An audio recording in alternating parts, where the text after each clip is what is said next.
Oh my gosh, today's episode is a potent one, ladies. I am joined by powerhouse entrepreneur and mama, Cait Scudder, and we are diving into the conversation that every ambitious, kind of A-type woman needs to hear, especially if you're a mother or you're planning to be one, or you're in this category where I have so many DMs of nowadays of like, I don't know whether I want to be a mom.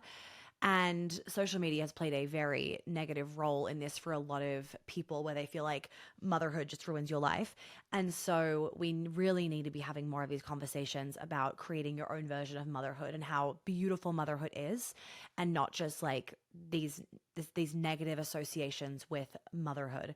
It's kind of like that clip that I'm sure many of you saw that went kind of viral from the Call Her Daddy episode. I don't know what this chick's hair, what this chick's name was. She had like red hair, and she was like saying that she said, all of my friends that are mothers are miserable, something like that. And she went on this whole thing about like they're all miserable and have no life and like et cetera, et cetera. And I'm like, well, I don't know who your friends are, but that is not the truth of motherhood. But that kind of programming is making so many women feel this push and pull where one part of them really wants to become mother, but the other part of them is so afraid of what that's going to take from their life. So we are talking about the opposite in today's episode. We are talking about motherhood as a portal.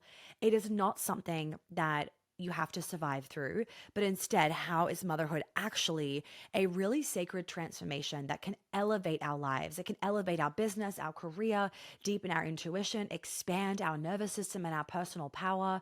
So we're going into all of that. We're also talking about Cait's birth story and how that really shaped her. And it was more than just birthing a baby. Um, and then we also talk about the narrative around motherhood and creating a new narrative that is rooted in truth and ambition and really deep feminine embodiment. So if you have ever felt like you have to choose between being a present, radiant mama or a wildly successful woman, this conversation is absolutely the pattern interrupt that you need to have. And maybe you didn't know that you need, or maybe you do know that you needed.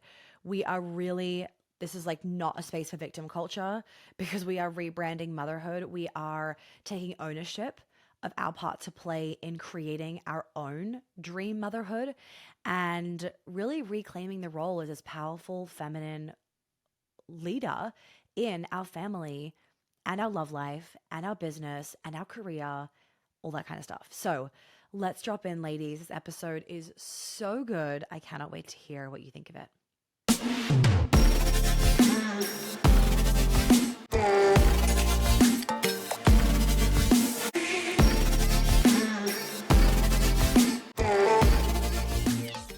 Hello, everybody. Welcome back to the show. I'm so excited for various reasons to have the beautiful Cait Scudder on this episode. We are going to be diving into all things motherhood, like birth being a portal, the female breadwinner. I feel like it's going to go wherever it needs to go and in so many different directions. But I honestly have been really enjoying having women on the podcast that just have so much wisdom. Cait, like I truly feel like you are one of them. Like you are, you've walked a million different versions of life. You have 3 children. And I think sometimes we can forget the wisdom that other women have to offer us that aren't on like the exact same path as us. So I really hope everybody listening, whether you have kids or not, you listen with an open heart and open ears, because there's truly always a little bit of wisdom to be picked up from every conversation. Even if you feel like you cannot relate to Cait at all, there's going to be something amazing. So with that, can you give us your non-professional description of yourself so everyone can really feel like they know the real you? Oh my gosh, Monica. Well, first of all, thank you so much. It's such an honor to be here. And it took us a minute to get here. Shout out to the men behind the scenes. I had some big Wi-Fi issues over here in Australia, but I'm so excited to be diving in with you. So thank you so much. I am peacekeeper, negotiator of who gets the blue cup and who gets the purple cup. I am a butt wiping, snot wiping mother of 3 kids under 5. That is my day job. And I also am the CEO of The Millionaire Mother. And I'm a business mentor for moms who are wanting to grow and scale their businesses without burnout and without sacrificing what matters most. And I started my business back in 2017 in my very much like barefoot Bali hippie days, totally pre-motherhood. And when I got pregnant in 2020, it really rocked my world in every way. At that point, I had already grown my business to multiple six figures and had been featured in Forbes, was a TEDx speaker, like blah, blah, blah. But I have to tell you, when I peed on that stick, my first thought was just like so much excitement. I got the double lines. I'm like, babe, we're pregnant. And then I immediately after that went into this like downward spiral, fear spiral, feeling like, oh my God, I have started the wrong business. At that time, I did not have any models or expanders. My mentor wasn't a mom at the time. And I was like, how the hell am I going to do this? I actually like dove into my Google Drive, started dusting off my resume, was like fully prepared to make an Indeed or monster.com account and be like, do I either need to go work for someone else? Or I remember saying to my business coach, like, I started the wrong business. I need to get into drop shipping immediately. I'm going to start a inflatable flamingo company and like sell product and just completely remove my face, because I was so convinced, Monica, that there was truly no way to hold the business that I have as a coach, as a mentor, as a thought leader, as a podcast host. I'm like, I can't do that and be a mom, let alone run my business, let alone scale my business. And what's really interesting is it turns out the opposite is true. So I hit seven figures in my company the year that I became a mother in 2020. And then since then have had consecutive seven-figure cash years ever since, and have averaged about a baby every 18 months. So my oldest is 4.5. I have a 2.5-year-old, and my baby boy turns 1 tomorrow. So Oh my gosh. I am like in the trenches of motherhood. So for anyone who's listening, who's like, yep, but like I'm in the thick of it, I'm right there with you. My kids are little. I breastfeed on demand. I still co-sleep with my baby.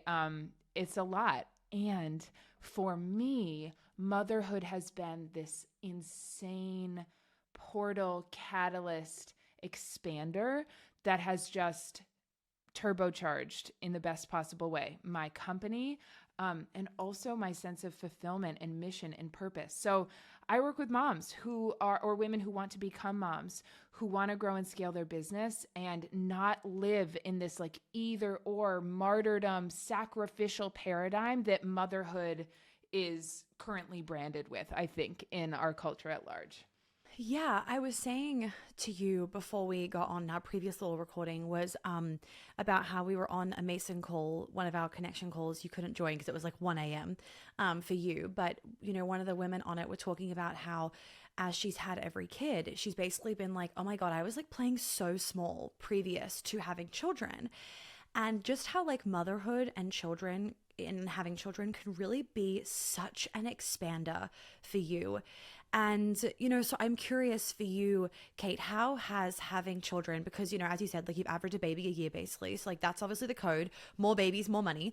I don't know what's causation, what's correlation, but for me, that has definitely been the case.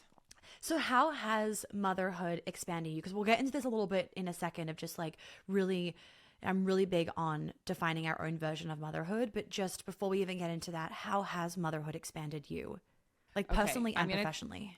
100. Okay, I'm going to tell you a little story. I didn't say this last time, but I'm going to tell you a little story because for me, every single birth portal, like birthing experience has been so, I mean, I think in a woman's life, a birth experience, not just in our lives as a woman, but also shaping our child's life. I've been diving into this so much, watching how the imprinting, so the neurological nervous system imprinting, which actually begins in pregnancy for a child while the child is I know, in I'm the like, womb. fuck me right now with my book launch. I'm like, this baby, the poor little dude in there, because I've been so stressed. I'm like, it'll calm down in a sec.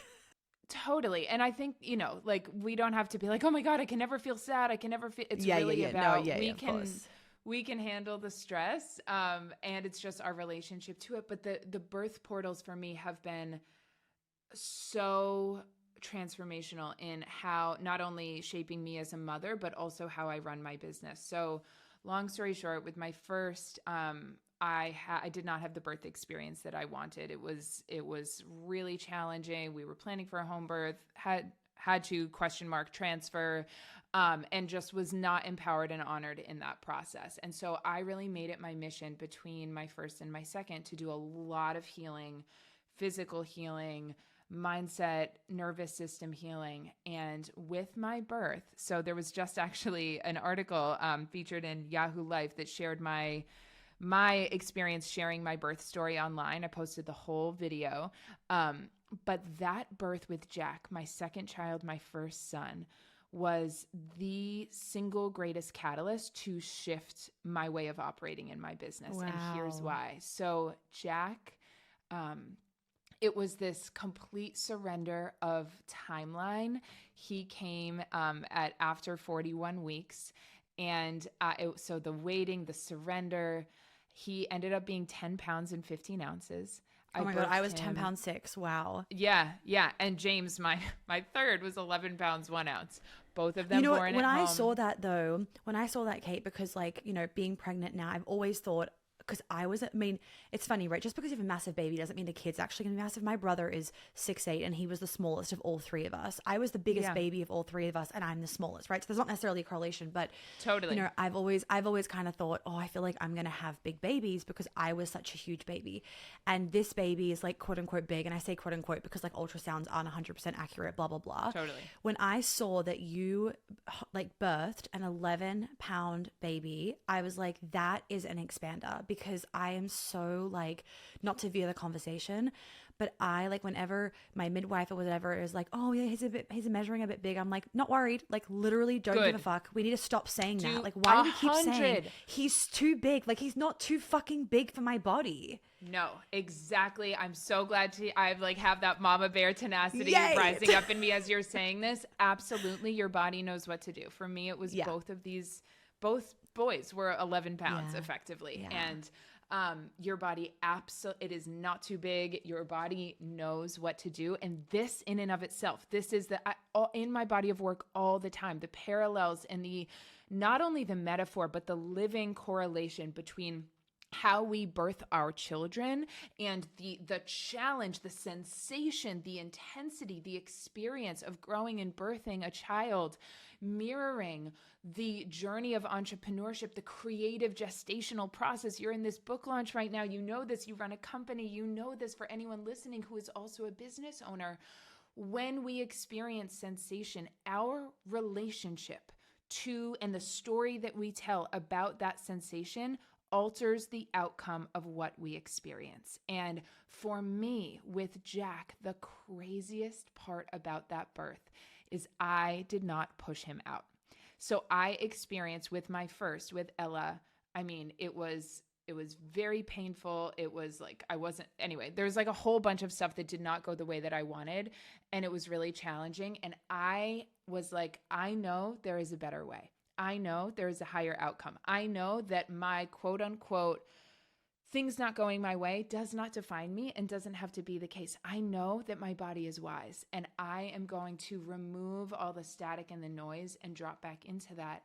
And for me, there were two things about that birth experience that changed the way that I relate to my business. The first is rewiring my brain's response to sensation. Instead of using my breath and my mind to like kind of wince and hunker down and like resist the waves as they started to come in labor, I used my breath and my mind to welcome, like truly welcome, like this warm, buttery embrace every sensation and choose to see it as part, they call them contractions, as part of the expansion process. So when there is no resistance to what is, how many times in business, a launch doesn't go the way that we wanted, a client didn't sign, a team member gives her notice at the worst possible time, like whatever the thing is, we tense up, we clench, we go, oh no, crap, I'm doing it wrong, something's wrong. Can you feel in your body how that's just creating more resistance, more stiffness, more otherizing of the process of what is happening? And so for me, that process, I can tell you with my hand on my heart that I truly had a pain-free birth with an 11-pound baby unmedicated in my house. I have goosebumps. I'm like, I hear these few stories of women like having this experience with a really big baby and like, you know, like quote unquote big and a pain-free birth. And I'm like, that is so possible for me. Like if he is a big baby, like I'm just not worried because you don't have to like, be worried. It is like all an inner game. Yep. And like everybody needs to understand, like you've got to filter your mind with what you want, not what you don't want, whether it's motherhood, business, relationships, sex, like anything, because that like the stories that we see on social media, we often don't recognize how much they're fucking our brain up lately. Like I've really noticed the implications of social media on women's brains. Oh, absolutely. I think on everybody's brain, it creates this like distorted sense. And so for me, returning to the breath, returning to welcoming all sensation, returning to not labeling discomfort as wrong, bad, or pain. You know, like we say growing pains when we think about like growing and expanding or whatever, or growing our company or being at a particular level of scale. For me, my birth experiences and becoming a mother and that like quintessential threshold into deeper layers of matrescence with every child that I've had has really deepened my capacity to hold more sensation with more skill. And I think that is a quality that is absolutely required to hold more wealth, to grow a bigger movement, to steward bigger levels of visibility. And so my birth experiences have really helped me with that. But the craziest part about Jack's birth was that as he was crowning, like you've probably heard about this in the birth prep work that you've done, but there's something called FER, the fetal ejection reflex. Are you familiar with that? Yeah. And I'm like this baby, I'm programming him to do that. Yeah. Well, it's not him. Well, it's a correlationship, but it's your uterus. So the fundus of the uterus builds so much like so much intensity during labor that the top of the uterus, the fundus, actually expels the baby out. And so what I want to say about this, Monica, and how that, so my body just ejected Jack. And which is amazing because a midwife said to me yesterday or the other day, she was telling me how she had a client, really big baby, over 10 pounds, and the baby wasn't like crowning because he was too big. And in my head, I was like, I think that was just her. It's not a big baby thing. You know what I mean? So hearing you say this with your big baby, I'm like, this is exactly what I needed to hear. Like, we'll get into other stuff in the podcast, but just firstly, Cait, like, thank you for this because I have full faith in my body. But this is just like, you know, women's stories, like the importance of the village and connection to other women. Like, this is why it's important because you just gifted me with a further reminder of my body knows what to do and I can have full faith in that. 100%. And the thing about, you know, labor is it's a dance. Like my midwife supported me during that labor process with different like spinning babies moves. She supported me because I trusted my body every single minute of that labor. And like I said, it truly was pain-free. And there was a moment where she was like, I think something's going on in there. So she like supported me with total consent. Just like getting into like the anatomy of birth a little bit. I had a little bit of a cervical lip, which means like his head was kind of like my cervix it was kind of like stuck. So he wasn't coming down to crown because there was this sticking point.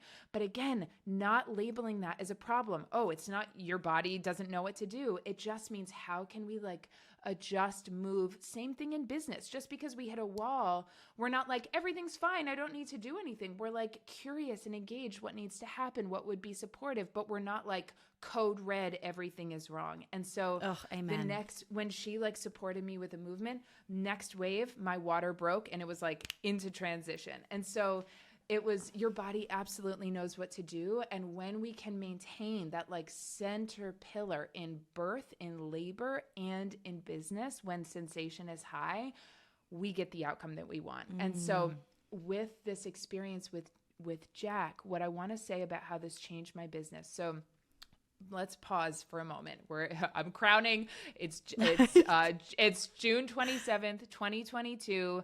12/26. Oh, that's funny. He's due like mid to late June. We're not telling people the due date because then of course it just, No, don't. Definitely don't. Yeah, no, I'm not. But that's funny. He's due in June, and I'm very sure he will come in June. So it's funny you also have a June baby. Yes. Oh my gosh, I love that. Okay, so it's right at the end, and my whole oh shoot, hold on, sorry, I forgot what I was gonna say. That's okay. June. It. Your Okay, water so just yeah, broke. it's June. Yeah, It's okay. yep. Water just broke. It's June 27th, 12:25 in the morning. He was born at 12:30 on the dot. Up until that point, I was running my multi seven-figure offer, an offer that had made me millions of dollars in my business. Is called the Rise Mastermind. My podcast at the time was called Born to Rise. I am a former athlete. I was recruited to play basketball in college, had played competitive sports my whole life. I'm an Enneagram 3. I'm a manifester. Like a lot of my vibe, frequency, energy, personality is like, go for it. And it's still who I am in so many ways. Yeah. But this like ambitious, like if you can dream it, you can do it. Like very much a strong, I believe so much in the balance between inner feminine and masculine, which I know is your jam as well. But let's just say that like my inner masculine is fucking ripped. Like I have that discipline. I have that inner devotion.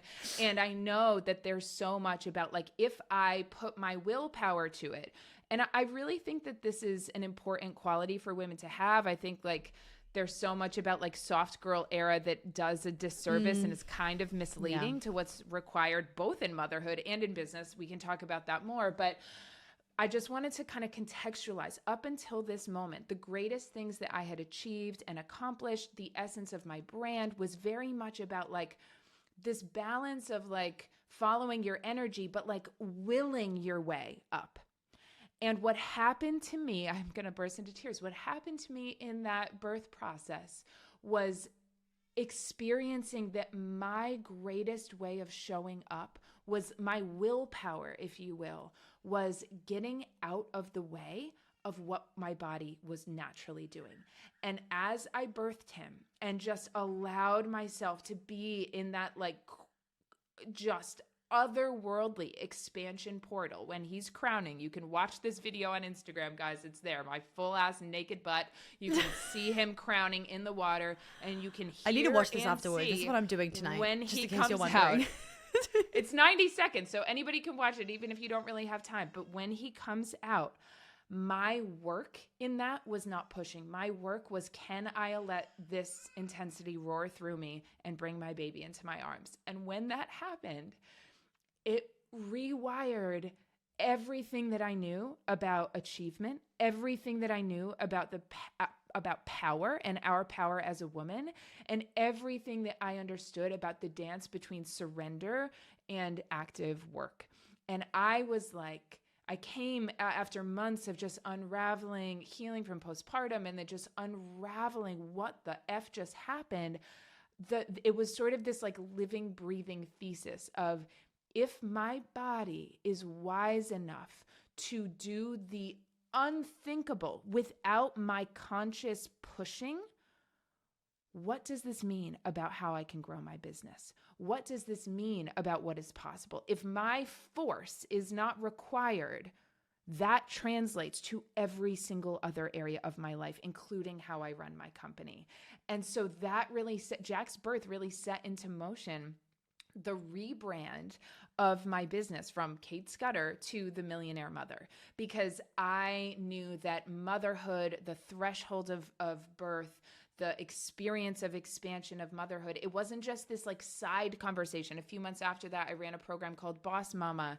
And I'm like, I don't just want to talk about this in a 6-week program and move on. Like, I cannot pretend that this is a like ancillary conversation. This is the conversation. And Monica, one thing that I say often is that in the world of motherhood, you know, we thankfully are now starting to see and starting to have more and more conversations about how motherhood changes us on a neurochemical, on a hormonal, on a physiological level. It changes our bodies. The conversation that I hear at the Millionaire Mother am really putting on at the forefront is, yes, it changes our bodies, and it also changes our bodies of work.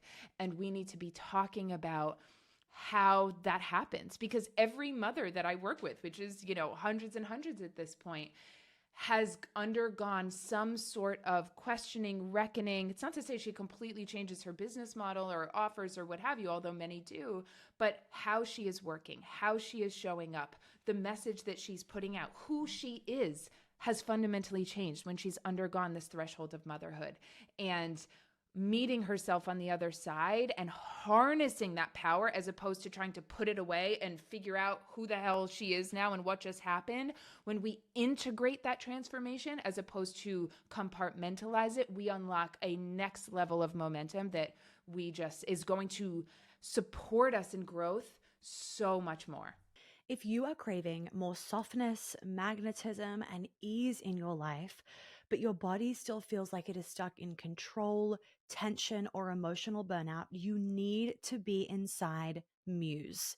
It is a new masterclass that we are doing that I am so excited for. And this is not just another mindset training. Muse is a full body activation that shows you how to unlock your feminine energy, heal trauma at the root, and shift your nervous system into full receivership. So inside this masterclass, I'm going to be breaking down why trauma is the number one thing blocking your magnetism and how to finally clear it, the 4 flavors of the feminine and how to embody your unique essence, how to rewire your nervous system so that receiving love, money, and success feels safe, the polarity shifts that make your man step up, lead, and cherish you, how feminine surrender makes you more powerful, not less powerful, and why your manifestations aren't landing. And a little hint, it is not about your vision board, it is in your body. So Muse is where you are going to be able to stop chasing, forcing, and proving, and really start becoming the woman that attracts everything with ease. It is free. It is going to be potent as fuck, and it is happening live. So make sure that you are registered. You can save your seat by registering with the link below. And trust me when I say this is the shift your feminine energy has been waiting for. So I will see you there. Oh my God, that was like medicine, everything that you just said. And what really became very clear to me in what you were saying, and so hopefully I understood this correctly and that this is correct what I'm about to say to everybody else, is that it wasn't like you were being a fake version of yourself or anything like that before you went through this birth portal. It's not like you completely disagree with everything that you were saying, prior to birth or anything like that. It's just actually honoring the different seasons of being a woman, the different versions of being a woman. And that's just like so landed for me, right? Because I've heard so many women say, and so many of my mentors have said, like, just so you know, like when you become a mom, like you really could be changed and everything that you're doing right now could look very different. And part of me is scared. Part of me is like, how? Because like, this is like, I've been doing this for 8 years, exactly how it is. Like, this is my whole life. This is my heart. This is my purpose, blah, blah, blah. Like, I would never change this because like, this isn't wrong. This isn't like, I fully believe in this, but it's just made me realize that it's just like a different version of what you're bringing into the world for a different kind of woman. And so that's just been like so great to hear. So on all of this, like we were mentioning this in our previous little recording, and then Australia Wi-Fi was just like being fucking Australia. For anyone that doesn't know, Australia has the worst Wi-Fi in my opinion. Anyway, and when I went downstairs because my parents are here, I told them, because mom was like, "Oh, I thought you were on the podcast," and I was like, "Yeah, you know how I scream at you down the FaceTime all the time? The Wi-Fi." Anyway, but what I was going to say was, we were talking previously just about how so many young people, and I worry about this with our younger generations. I've been having this conversation quite a bit lately with different clients, and they'll just ask me like, I don't know whether I want to be a mom. How do I know whether I want to be a mom? And long story short, I've just basically been explaining to them that like, you asking that question kind of tells me that you want to be a mom. What are you afraid of? And so often when I ask them, what are they afraid of? It's being a bad mom. It's losing everything, not being able to travel, my relationship falling apart, like not being able to run my business, blah, blah, blah. And funnily enough, those things very often block women from then being able to conceive because of the energetic side of that too. Mm-hmm. And so so I've really been trying to, and I know this will kind of evolve more naturally once I am a mom, but just really sharing with people, like, you can create your own version of motherhood.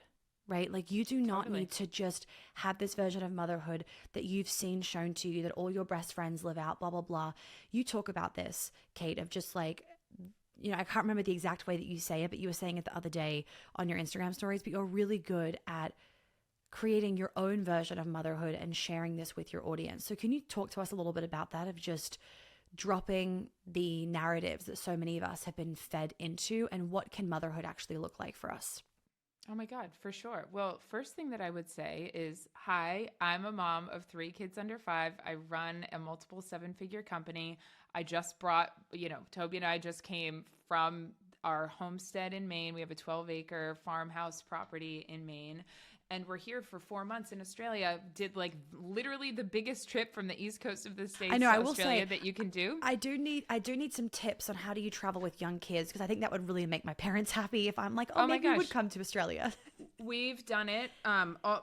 My big kids, my 4 and 2-year-old, have been to Australia multiple times. We've taken the whole family to South Africa, like Cape Town, for a wedding when Jack was 4 months old. Like, we travel. And so the misconception, again, it all relates to the birth portal thing. What are you telling yourself about something being challenging? Is it challenging to travel with 3 kids under 5 in like 25-hour journey across the world? Yeah, super fucking challenging, but you prepare for it.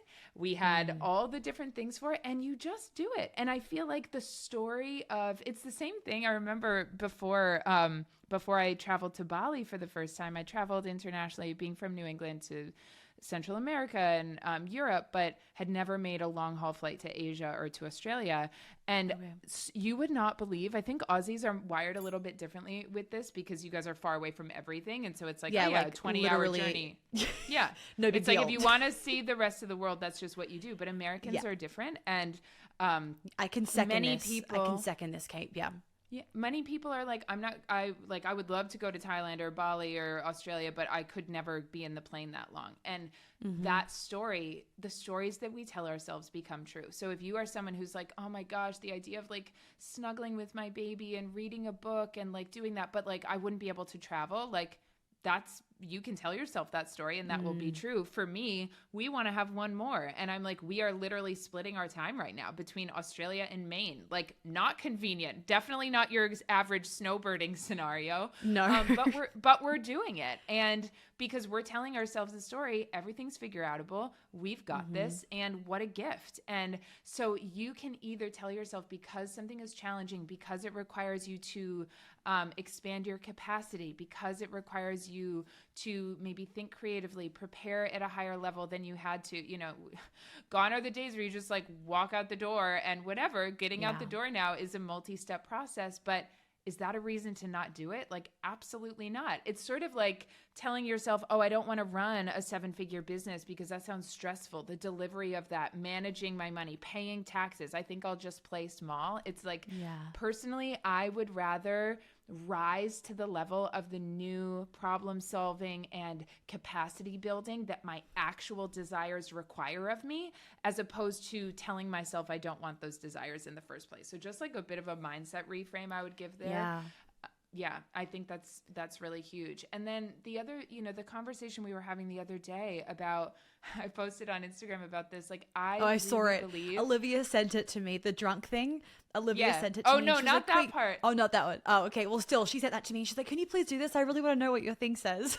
Oh my gosh, that's hilarious. No, what I was thinking of was we need to rebrand. Modern motherhood is in need of a rebrand. That was it. Yes. And I think that, in today's world, there's mom online culture there's many different camps, but one thing that I personally don't like vibe with in my being is motherhood is so using like the struggle, the I'm losing myself, the I'm a hot mess express and just living in a mom bun and sweats and hate my kids and like self-numbing with Pinot Grigio at the end of the night, and let me find connection with other moms on the playground as we complain about our kids and call that community. Like, I'm like, no. There is a better way, let's raise the bar. And what I want to say about that is there's nuance, right? Like, is it a struggle sometimes? Absolutely. Is it challenging? Yes. Is it helpful to hear from other moms in the trenches that we're not alone? 100%. So I get it to a degree, but I also know, being in this work, that the stories that we tell ourselves shape the outcomes that we have. It's like that classic Wayne Dyer, change the way you look at things, the things you look at change. And we know this from empirical studies that have been done of like the words that we say to water. If it's like negative and putting it down, the actual molecular structure begins to change. And it's no different with our own motherhood experience. And so I really, I believe that while, yes, I can acknowledge that some days are crazy, some days we're all like, I get all of us on the ground, one hand to the heart, one hand to the belly, so we can like down regulate and just get some calm going on, because there is a lot, especially with young children. It's not the end of your life. It's not the like worst thing to ever happen to you. It is a continual invitation to really think about, I mean, for me, this is the truth. Think about the imprint and the inheritance that I'm passing on to my children on every single level, relationally, financially, emotionally, at the level of their nervous system. And to me, that is such a fantastic privilege. And I'm not going to, human beings are wired to want to belong. And I think that mothers have been made to feel that if you want to belong in like mom culture with mom friends in the trenches, you have to hate it, complain about it. And that has to be your standard of belonging. And that's why, especially in my community, we make space for the challenges, but we are gathering around who we want to be and are the best version of ourselves. Not to put on a brave face and stuff down the challenges and pretend that's not there, like no way, but to bring our full selves to the table, oriented around who we want to show up as in the world. And it feels so much better to show up in that empowered space. Yeah, and I think there also is really something to say about like the victim culture that very much exists online, and just these days I think I know it's so easy for people to slip into that victimization. It becomes really addictive, especially when that is what gets you included in the mum groups, right? 100. But if you were to post online about, here are all the things I love about being a mum, we know those comments are going to be like, this isn't real, this isn't that. And it's funny how so often the more negatively fueled content actually does better on Instagram. And so a lot of people then relay that to life and think, I'm going to get more attention and validation and seen more and be more accepted if I'm negative, and then I fit in. But if I'm over here being like, I love motherhood, I'm really happy, it's like, oh, look at Miss blah, blah, blah, she's just showing off. And it is kind of like that queen bee syndrome. It's funny, like men just don't really give a fuck, right? Yeah. And women, we're just biting off each other's heads because we're like judging each other for for our happiness or our choices of how we want to mother or how we want to live. And really it's just a reflection of our internal insecurities the whole time. 100%. And I think that, what's that phrase? Like, misery loves company. And I think that joy and creativity and ambition and, devotion to a better way also loves company. And you don't have to be in the misery frequency in order to build the kind of community that you want. And I think it's the victim consciousness, it's the martyr consciousness.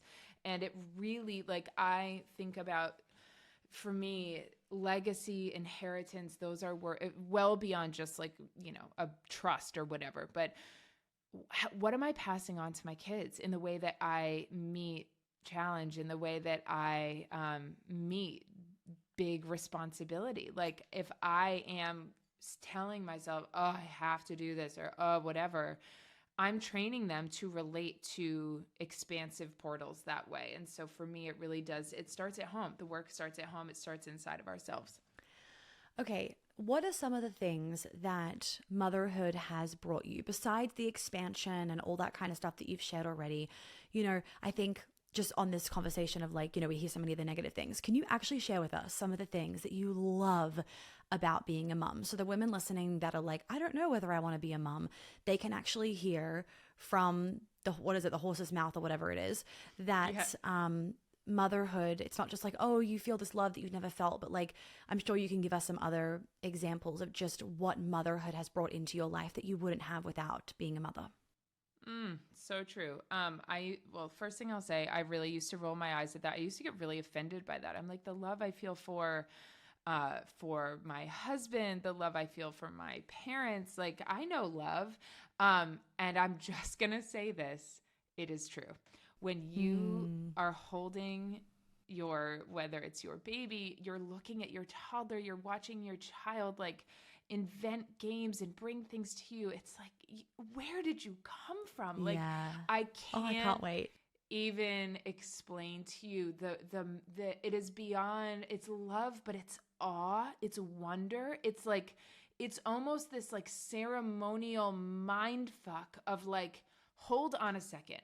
My love with my beloved just like beamed you in from God knows where, and now you are a person. Like, I'm sorry, what in the mushroom trip just happened? Like, this is real. Like, it really has ushered in. I mean, magic is truly what it has brought me.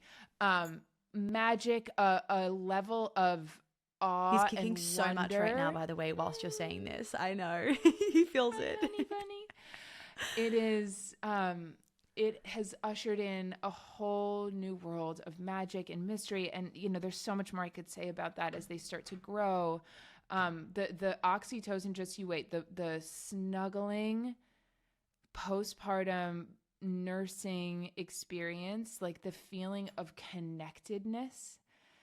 It's otherworldly. It is a bond unique unto itself. And we obviously know like merging and intimacy with our beloved, and the flavor of intimacy with your child, is an intimacy unlike anything I had ever experienced before. So on a personal level, the like soul, the deepest soul resonant feeling of connectedness, wonder, awe, beauty is just out of this world.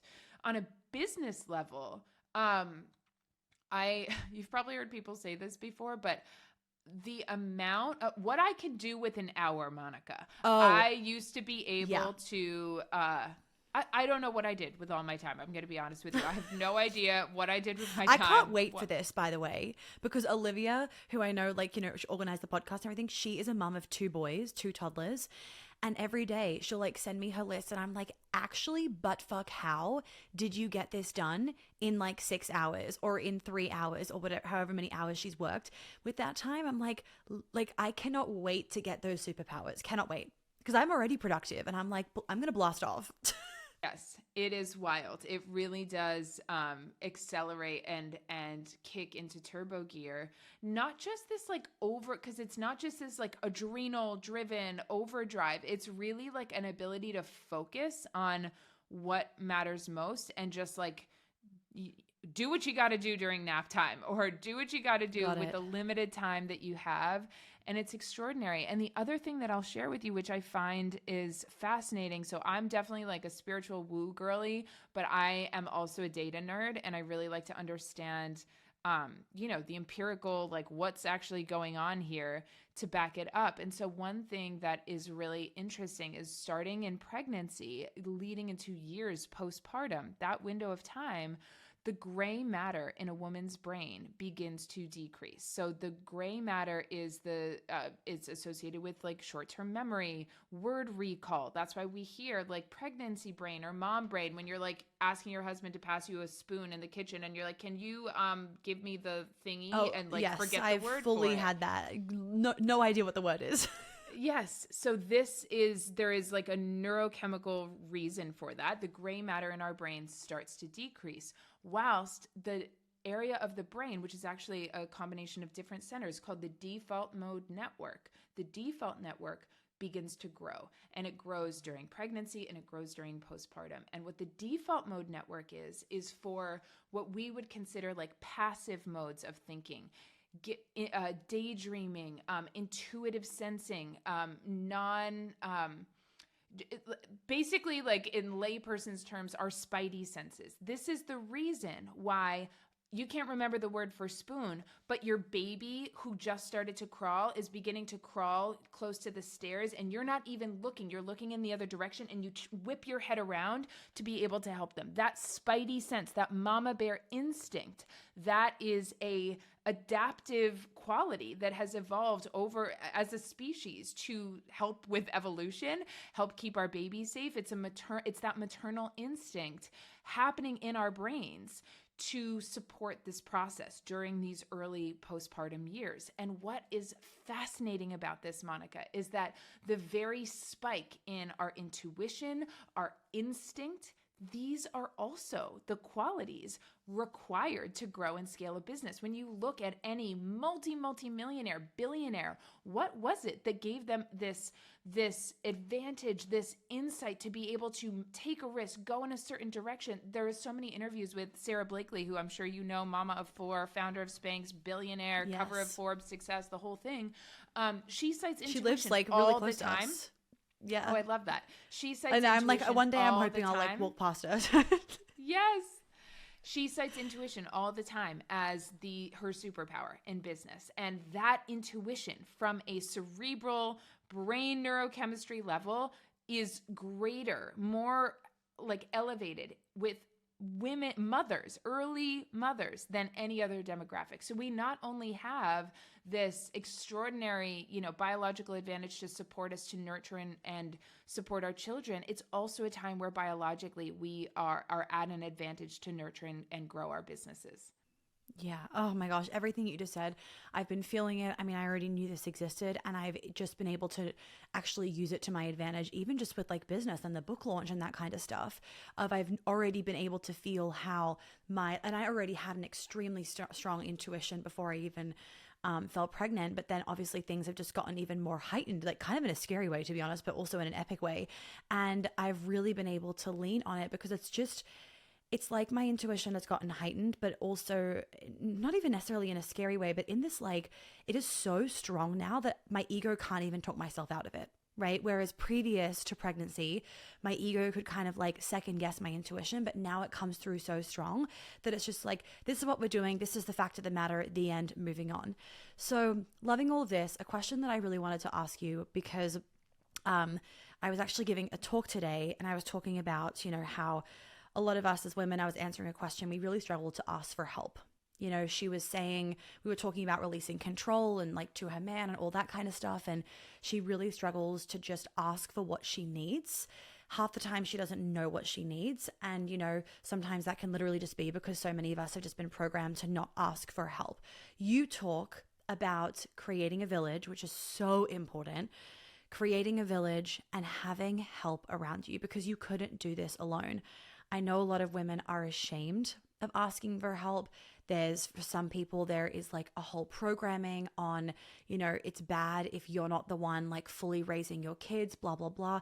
Even our housekeeper the other week, she told me that I was telling her about my book, and she told me how one of her clients, the mum never allows her, my housekeeper, to be at home when the kids get home because she never wants her kids to know that she has help. And I was just like, that's horrible. Like, not only for the children, but also for this mother, not just for my housekeeper, for this mother, that she carries that burden of like, there is something to be ashamed of by having help, especially as modern women. We are doing so much. We are carrying so much.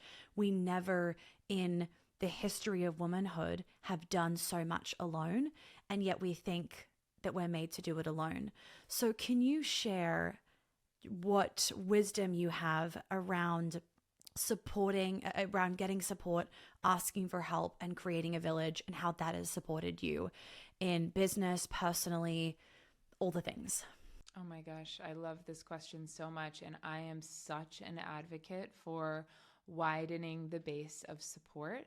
And I think it's really important, even as we're bringing this topic up, I invite anybody who's listening to just like check in with your body. Notice if you're feeling resistance. Notice if you're starting to tell yourself a story. Oh, these privileged women who are able to hire help. Wouldn't it be nice? Blah, blah, blah.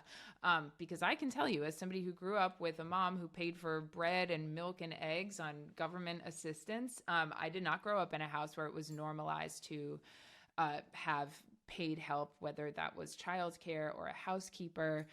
We had a full-time housekeeper back at our house in Maine.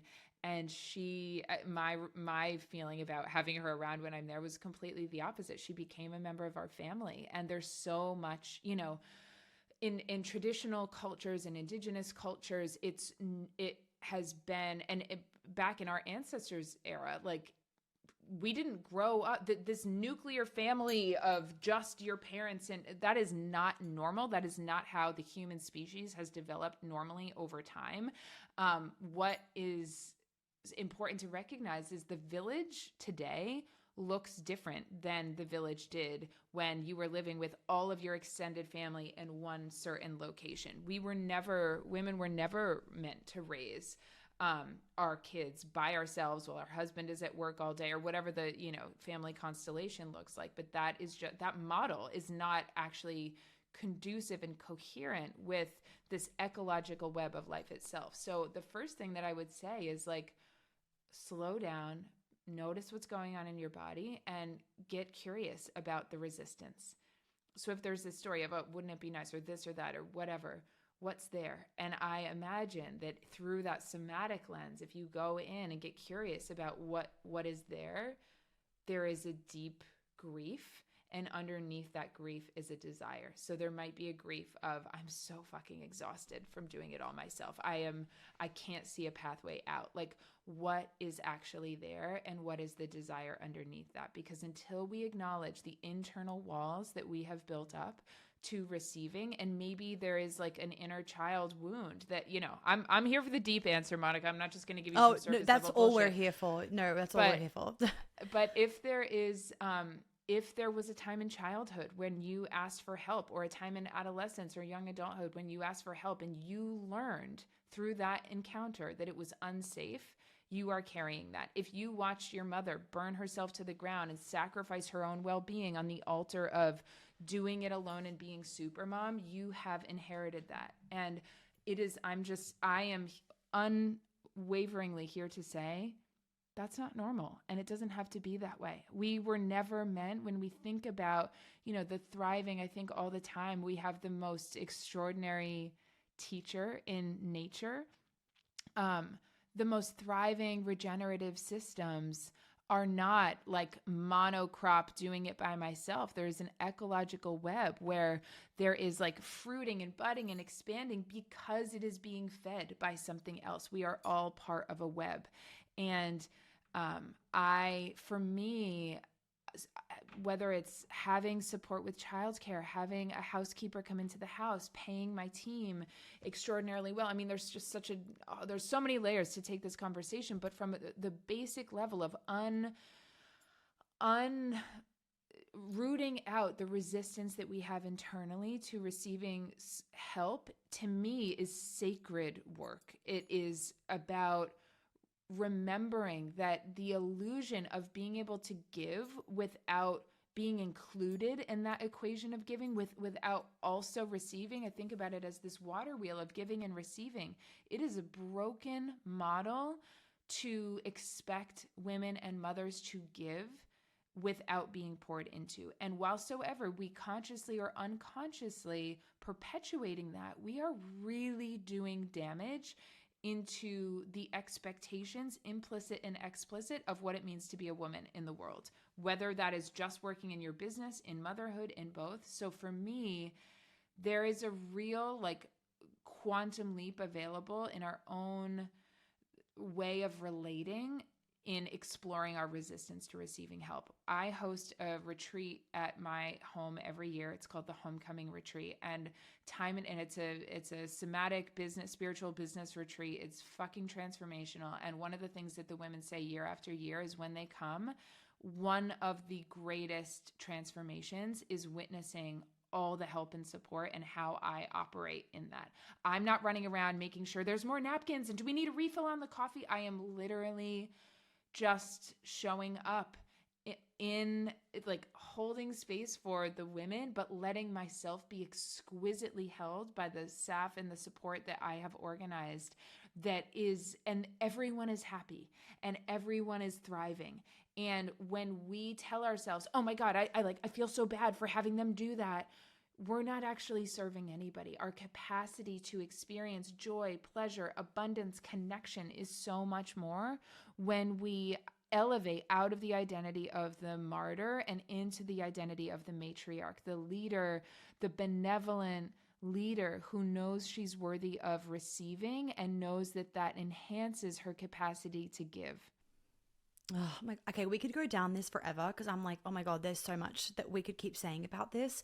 But even just like really quickly before I ask you our last thing that I want to touch on and then I'll let you go, is like something I talk about is how we've really devalued the more feminine qualities. We devalue the time that we spend folding the laundry, helping our children, playing outside with the kids, like making dinner. And I think added to that is that because we just devalue the feminine so much these days, because we've thought that like the masculine is better and we're unworthy just as women and we have to prove ourselves all the time, is that we then think that by asking for help, having a housekeeper, getting a friend to make a meal for us, whatever, is like admitting defeat. And we constantly on this cycle of needing to prove that we as women or we as feminine beings are enough, which just adds to the layering that so many of us can carry of not feeling inherently enough as a woman and needing to like prove ourselves against men as though they are what we should be trying to become and not actually honoring the differences and that we are never going to become like men because we are so different from them. But let's not go down that rabbit hole because we could be there forever. Last thing I want to ask you though, Cait, is that you are the breadwinner, I know, of the house. And I've been having some really powerful conversations with women lately around being the breadwinner. And something that I feel like you are probably really good at embodying is what I call the feminine female breadwinner. Of just because you are the breadwinner, it doesn't mean that you have to wear the hat or emasculate your man or be in control or feel like the provider and the protector. There is a whole new modern thing that you have to learn because never in the history of us as humans have so many women in like America, Australia, Europe, the UK being the breadwinner. And it's hard, right? It's not the easiest thing. A lot of us do not have someone to look up to that has done it prior to us. We are the first generation. I would love to know, what are some of the things that you have really had to work on with your husband to keep the polarity with him being in his masculine and you being in your feminine, even whilst you are holding the hat of being the mother, the business owner, and the breadwinner?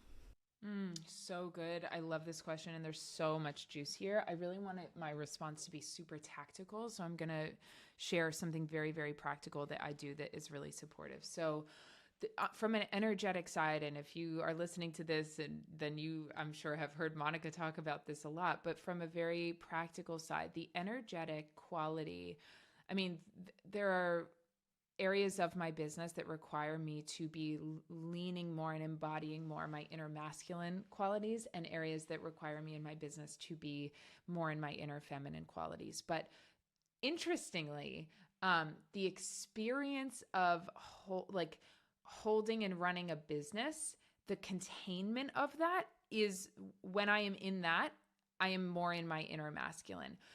Interestingly, the experience of motherhood, less maybe with a baby, but definitely more with toddlers, is the inner masculine. They are like fucking drunk bowling balls, just like, especially boys, like, woo, woo, woo. It's I know Hal keeps being like, I want 2 boys. I'm like, you might not be saying that when they're running around the house. We have 2. It's crazy. James is just starting to walk. So yeah, it's boy energy and girl energy are very, very different. But interestingly, there's a lot of mothering that actually requires us to be leaning on, and it's obviously both at the same time, right? But like, one might think, oh, mothering, that's the most inherently feminine thing. There's actually a lot of inner masculine that's required to show up there.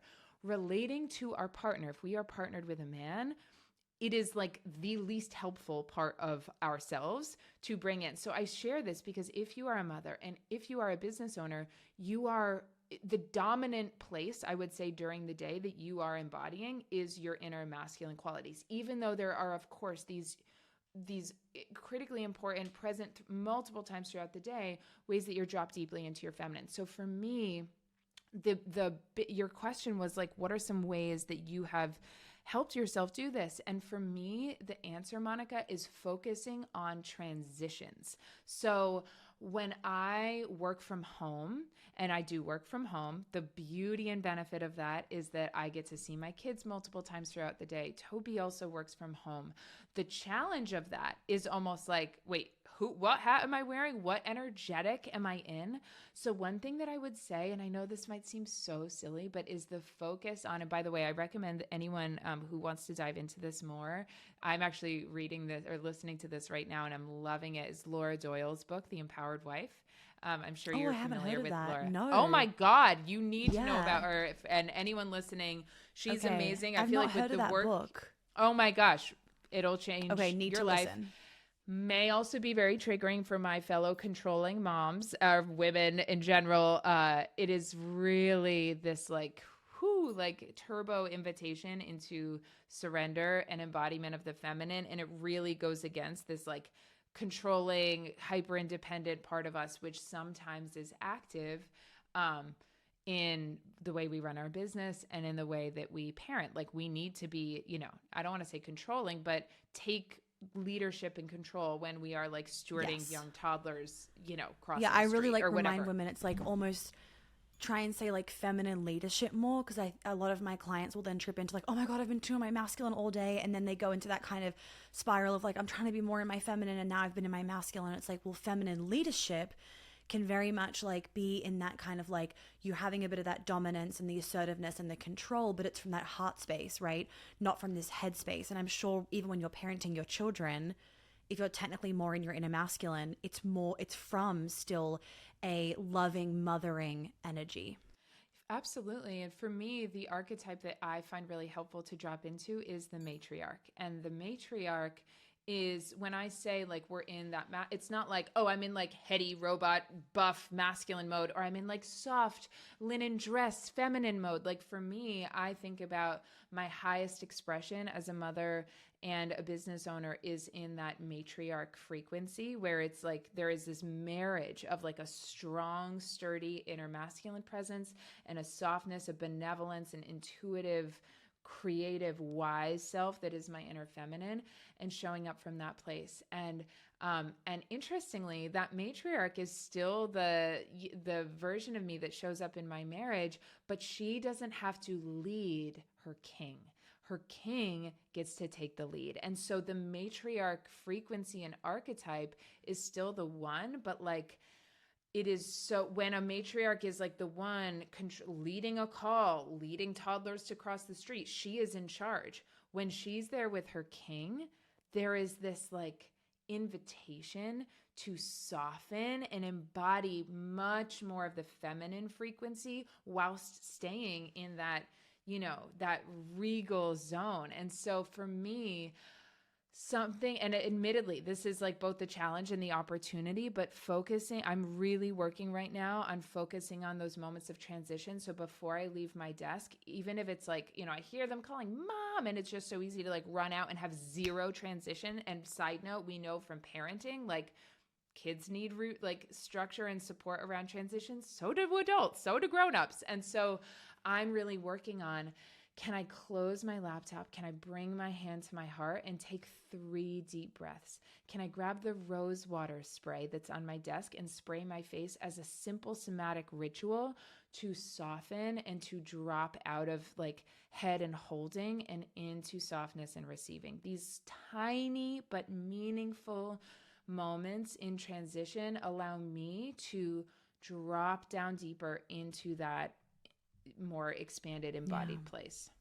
Oh, that was beautiful. Thank you. And I think really we can take that into so many different areas, right? Of just like, how can we be more intentional with how we're showing up and how we're moving through the day and how we're having different interactions versus just kind of like being on autopilot and not actually pausing and thinking about how could I show up better in this situation? How could I stay calmer? How could I communicate more clearly rather than just being in this reactive state all the time, which so many of us live in. And I'm sure Australia has hopefully helped you to also even just slow down a little bit with summer and the ocean. I've been seeing you guys like going for midday swims and it's the best. So good. Yeah. I don't miss Australia that much, but I sometimes do miss being able to just walk down from the apartment that I was in when I was living back in Sydney like after school and just like go for a midday swim. Like there is just something so beautiful about that quality of life. It is. It's really, Yeah. really Yeah. special. Cait, this has been absolutely amazing. Is there anything, any last pieces of wisdom that you would like to leave the audience? I think, Monica, well, thank you so much for having me. It's such a pleasure. Um, what I want to say, whether it is in birth, in motherhood, in a scale of where you're wanting to take your business, in holding success and a dynamic, juicy relationship at the same time, you are capable of so much more than you know. And let your body lead and let your body show you what it's capable of. Really, the Thank sky's the you. limit. Thank you. I feel like this has been just such a beautiful invitation for the women listening to just embrace being a woman. Like, I'm so big on that, of not trying to feel like the epitome of success is being more like a man. Like, no, we can have all the success and fully and deeply be in our womanhood. So thank you for just more of a permission slip with all of that. Cait, can you please tell everybody where they can find you, and then we'll say our goodbyes? Absolutely. So I am at The Millionaire Mother on Instagram. Please send me a DM. I would love to know if you listened to this and what really stood out for you. So I'm on Instagram, The Millionaire Mother. I also have my own podcast where we dive deep into the intersection of motherhood, business, wealth building, and leading from that matriarch frequency in our homes and in our businesses. So that's called the Millionaire Mother Podcast. And then you can also find me at themillionairemother.com. So all of the places. Beautiful. Thank you so much. We'll speak to you soon. Bye, Sounds great. everyone. Oh my God, how good was that? If this conversation lit something up in you, don't just sit on it. Some of you might have heard I am releasing a new free masterclass called Muse in a few weeks' time. And the free masterclass is where we're really going to be going into the blocks that keep women gripping onto control, staying stuck in survival mode and hyper independence, and just being really disconnected truly from their feminine power. Because the reality is, ladies, is that we do not need to do more.